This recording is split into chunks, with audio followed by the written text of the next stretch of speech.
Hi there. My name is David Merrill, and I'm a bankruptcy attorney in West Palm Beach with the firm of Ozment Merrill.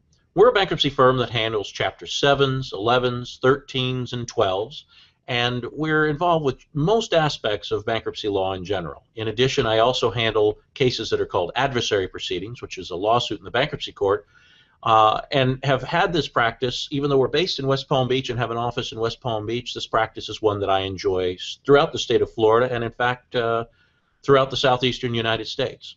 While my partner Drake Ozment handles matters that involve consumer cases such as Chapter 7s and 13s, my practice is focused primarily on Chapter 11s, where you'll see sometimes it's individuals with complex business matters, but very often what we're dealing with, and more often, are businesses. And our firm has handled matters that, in the construction industry, real estate, manufacturing, healthcare, mostly privately held companies, but also publicly traded companies as well. Great question. The Internal Revenue Service, because it's the government, you understand when you're filing a bankruptcy, you're going to the United States government for bankruptcy protection. So the reality is that the government wants to make sure that they get theirs as often as is possible. And very often the way that works is that your Internal Revenue Service debt is not going to be dischargeable. Now, there are exceptions to this, and it's very interesting how those exceptions work. First of all, in the context of Chapter 11, you need to be very clear that if you file a Chapter 11 case primarily to deal with the IRS, that case is not going to be confirmed.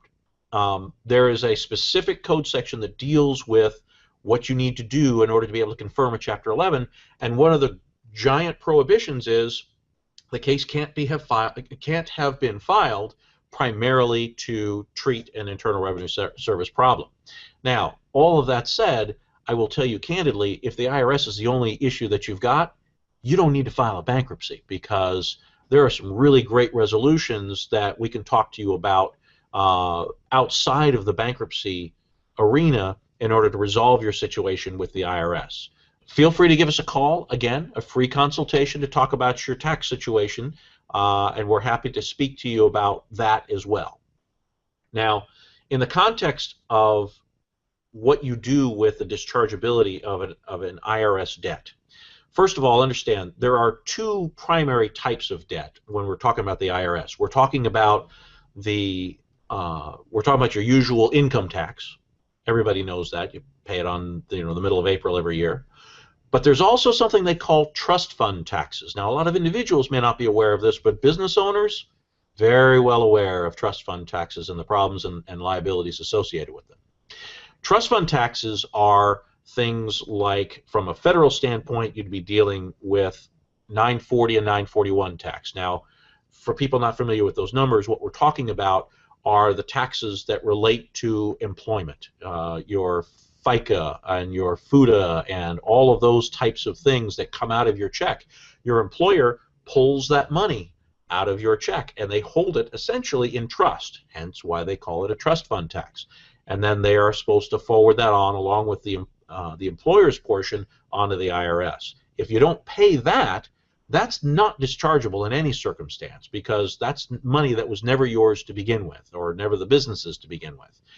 There can be personal liability associated with that, because the way that the IRS rules work is that if you are essentially in control of the business, there's a few more vagaries than this, but that liability flows through the business directly to you, irrespective of the corporate structure. That is an IRS rule that has to do with how those liabilities operate, and there really is no getting around that. Now, if we're talking about income taxes, those may be dischargeable in certain circumstances. There's three primary rules that you have to deal with when you're talking about that with the IRS. The first one is you have to have, actually let me strike that. There have been recently up till recently, three primary rules with respect to when IRS debt is dischargeable or not. You need to be clear, however, that there's a very recent case that has changed the entire waterfront as to when things are and are not dischargeable. So be aware that that can be a potential issue. So if you have IRS issues, come speak with us. We're happy to talk to you about that for free, as we've mentioned. But we need to make sure that we understand Have you filed the return? Have you not filed the return? When was it filed if it was filed? We need to know, were you trying to be intentional about not paying the IRS? You may have heard of the tax fraud folks, or the people that don't believe the IRS is constitutional and so they refuse to pay tax. That's willful evasion of tax, and you'll never get a discharge of tax if that's the case. There's a concept of assessment. How recently has a tax been assessed or not? Complex terms and issues, to be sure.